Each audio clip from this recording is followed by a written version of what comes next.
Oh, and I'm in an area of Scarborough where I'm like looking around. We're like, yeah, we're so going to get jumped. Like anyone that sees, I knew probably 4 people from Scarborough.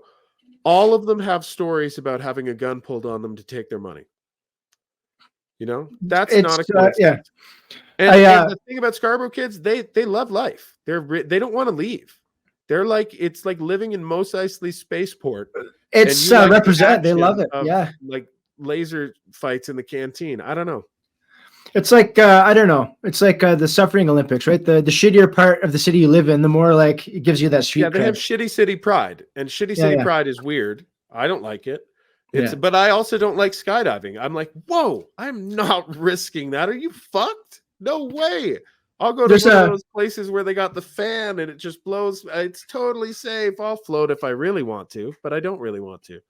In Toronto, there's the Don Mills, Eglinton, kind of Leaside. I think so. Leaside is the area. Okay.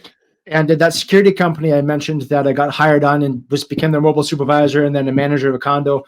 When I first started working for them, they had me outside of an apartment in Leaside, and it's this apartment building.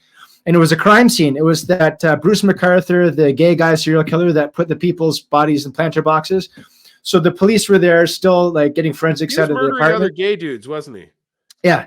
And we took the rap for that. Gay people held us hostage going, we're being killed. And the implication was it was straight society killing them. I'm like, no. This is torrid gay serial killer guy. Okay. Yeah. Sorry, go on. So get this. So that's his building. Serial killer. He's in jail. So I'm at his building. The same street, the next kind of set of buildings down, there's these building structures, like 3 buildings together, 2 buildings together, so on down. And we did security for a lot of those buildings on that street. So there's one building. And then just down the road, a stone's throw, same road. Like we're talking about the difference between the building 85 and building 45. So like right next to each other. A bar where he would prey on his victims. The building where the Danforth shooter lived. If you remember the guy that shot into a Cafe Dimitri. Yeah. Shot women, didn't he? I don't know who he shot. I remember him shooting into. I think he was a Muslim targeting women who were being immodest in his view. Not only that, his brother was the largest with that large fentanyl bust. The largest fentanyl bust in Canada. So that's all on this. Sound like Hunter Biden's, like a protected group of terrorists on demand. They live on the same street in Toronto. I don't get that. So that's Leaside for you. Reason 1 million to not live in Toronto ever. I tell all my friends, I'm like, look, I used to tell you just to come to Nova Scotia because I'm selfish and narcissistic and just want you guys to all follow me out here. But now I'm just saying, get away from the GTA. I don't care if you go to Manitoba. I don't care if you go, just straight north. If you go live in Bobby Orr's hometown or something, I don't care. But just don't be living in the GTA anymore. Because every time I fly back, I feel like it's so much more claustrophobic. There's way more manageable of an amount of people in Nova Scotia where I live. I'm driving like an hour outside the city to go to work and come home. And the community level I'm in, and even Halifax is a small enough city where you must look in people's eyes and interact with them because you might know them. You might see them again. There is some penalty to be paid if you're disrespectful.